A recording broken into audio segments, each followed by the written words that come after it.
बोलेंगे भी फटाफट से, बोलेंगे भैया भैया महाभारत में कर्ण एक महान योद्धा था। अच्छा, बहुत शानदार, गजब, बिल्कुल महान योद्धा थे। मैं तुम्हें समझाता हूँ, तुम समझते नहीं हो।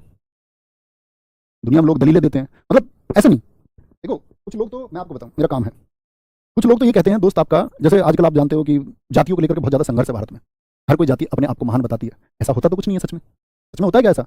व्यक्ति जन्म से महान होता है कि कर्म से? आप एक बात बताओ, फिर आप सारा कॉन्सेप्ट समझ जाओगे। तो आप कहोगे भैया व्यक्ति जन्म से नहीं कर्म से महान होता है। यही ऋग्वेद का पुरुष सूक्त भी कहता है 10वां, कि व्यक्ति का जो वर्गीकरण है वो उसके कर्मों के आधार पर होना चाहिए। जन्म के आधार पर तो हम और तुम लोगों ने बना लिया अपने हिसाब से। कुछ जातियों ने सोचा कि भैया हम लीड करेंगे, हम सुपर पावर है, जैसे अमेरिका सोचता है, तो जातियों ने खुद को उच्च बना दिया। बाकी सबके अधिकारों को कुछ छीन करके वंचित किया गया, लंबे समय तक कानून था नहीं। अच्छा, अब आप यहाँ पे बात सोचना, थोड़े से लिबरल होकर, किसी पक्ष विशेष के होकर ना किसी जाति के होकर सोचना। ए और बी दो दोस्त हैं, ए और बी दो दोस्त हैं, हम कर्ण के बारे में बात कर रहे हैं। ए और बी दो दोस्त हैं, बी जो है बहुत बड़ी व्याख्या हो सकती है इसके ऊपर। इसके लिए आपको पढ़ना होगा अच्छाई की कठिनाई नामक पुस्तक को। बड़ी शानदार किताब है, फिर क्रिस्टल क्लियर होगी जब आप ये समझोगे कि भैया फिर पांडवों ने जुआ क्यों खेला था, उसकी क्या स्थितियां थी। स्थितियां तो पैदा शकुनी ने की, क्या कारण थे उसके, वो उससे समझोगे। मैं आपको छोटी सी चीज बताता हूँ, ए और बी।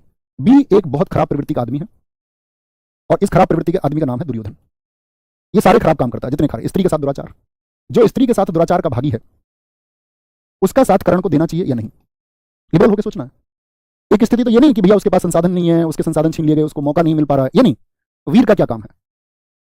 वीर का क्या काम? एकलव्य का क्या काम? एकलव्य ये थोड़ी कह रहा है कि मुझे मौका नहीं मिल रहा है। एकलव्य में समर्पण भाव है। उसने बोला ठीक है, धनुर्विद्या खत्म होती है, गुरुजी के लिए उठा जाता है, अभी देंगे, तुरंत देंगे। सोचा ही नहीं कुछ भी, ये मेरा समर्पण है, जिससे मैंने सीखा, मैं उसको सर्वस्व देने को तैयार हूं।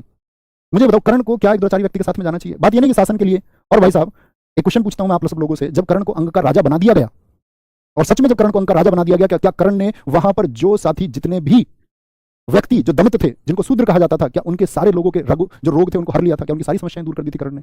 आप इसके बारे में क्या जानते हैं? कर्ण तो राजा बन गया था ना बाद में, दुर्योधन की वजह से, अंगराज, तो वहां के लोगों की समस्याएं खत्म हो गई थी क्या सारी? तो मतलब एक जाति विशेष का हीरो बनाने की प्रयास किया गया आज के समय में। लेकिन आप जब व्याख्या करोगे, आप जानोगे जो अर्जुन का मार्ग है वो सत्य का मार्ग है, और अर्जुन से बड़ा सच में कोई योद्धा नहीं था। कर्ण एक महान योद्धा है, इस बात में कोई डाउट नहीं, कोई शक नहीं है। व्यक्तिगत रूप से देखोगे तो कर्ण भाई आपका वो शिष्य है, इतने महान गुरुओं के शिष्य हैं, परशुराम के शिष्य हैं, द्रोण जैसे लोगों को जिन्होंने बनाया उनके शिष्य हैं। कहने की बात यह है कि आप लोगों को दिखना चाहिए, वैसा नहीं कि उसको आप मतलब एक पक्ष में होकर सोचो। बहुत सारे लोग बोलते हैं कि यार हम तो जो वंचित लोग हैं ना समाज में, वो जाति से वंचित हो, आर्थिक रूप से वंचित हो, तो वो लोग क्या बोलते हैं? कर्ण को हीरो बोलते हैं। फिर कर्ण का सामर्थ्य स्पेशल है, नो डाउट, लेकिन कर्ण गलत के साथ है, और जो साहसी और निर्भीक ईमानदार व्यक्ति वो गलत के साथ कभी नहीं होते। आपका दोस्त कोई मान के चलो, ऐसे किसी दोस्त आपको उकसाता है किसी गलत कर्म के लिए, किसी स्त्री को चलकर छेड़ेंगे, आप उसके साथी हो जाएंगे क्या? सिर्फ इस बात को लेकर के कि आपके पास कोई और सोर्स नहीं है, कि आपका कोई और साथी नहीं है, आपको मौका नहीं मिल रहा है, आप कहेंगे नहीं। ठीक है, तो कर्ण को आप व्यक्तिगत रूप से देखो तो ठीक है, लेकिन कर्ण गलत कहां हो जाते हैं? जब वो गलत का साथ निभाते हैं। और बहुत सारे लोग इसको दोस्ती में लेते हैं कि भैया हमारे दोस्त ऐसे होने चाहिए, कर्ण जैसे गलत होते हुए भी साथ दे, वही दोस्त है। नहीं, गलत अगर कोई चीज है और उसका विरोध कोई करे तो वह असली मित्र है। आप परिभाषाओं को, मूल परिभाषाओं को मत बदलिए। ठीक है, भावनाओं में बहके कि किसी ने बता दिया और आपने उसको मान लिया, उस पर आपको विश्लेषण करना होगा, कौन धर्म के मार्ग पर और कौन अधर्म के मार्ग पर, फिर पूरा विश्लेषण। ऐसा नहीं तुम बस एक कैरेक्टर जानते हो कि हाँ कर्ण की लड़ाई हुई थी अर्जुन से और कर्ण को धोखे से मार दिया था, उससे पहले की पटकथा आपको पढ़नी होगी कि कितने उन लोगों ने षड्यंत्र रचे थे, जन्म से षड्यंत्र रचे थे, यूं के बड़े हो गए थे। और आप अगर एक विश्लेषण पे पहुंचेंगे, एक और कमाल की बात बताऊं, बड़ी शानदार बात मैं आपको बताऊं, अर्जुन आप जितना समझते हैं कि बहुत महान व्यक्ति और बड़े जबरदस्त व्यक्ति थे, तो सही बताऊं तो युद्ध के मायने में जब अर्जुन उतरे, साइकोलॉजिकल तरीके से सोचना, तो अर्जुन के बिल्कुल बस की नहीं रहा था युद्ध लड़ना। अर्जुन ने घुटने टिका दिए थे सामने 11 लाख की सेना देख के। भगवान कृष्ण ने जो समझाया वही तो गीता है उसको।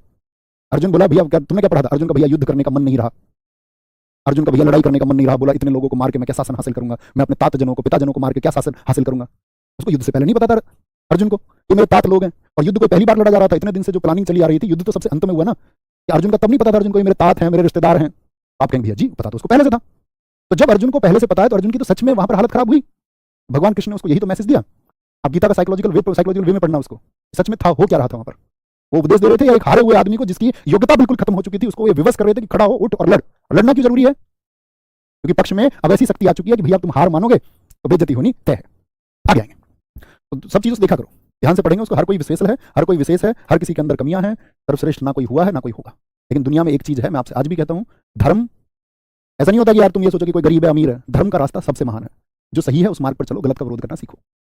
गलत मार्ग का चयन नहीं होना चाहिए, ना दोस्त के कहने पर ना किसी के कहने पर। ओके, अब चलें, अब ध्यान से पढ़ना।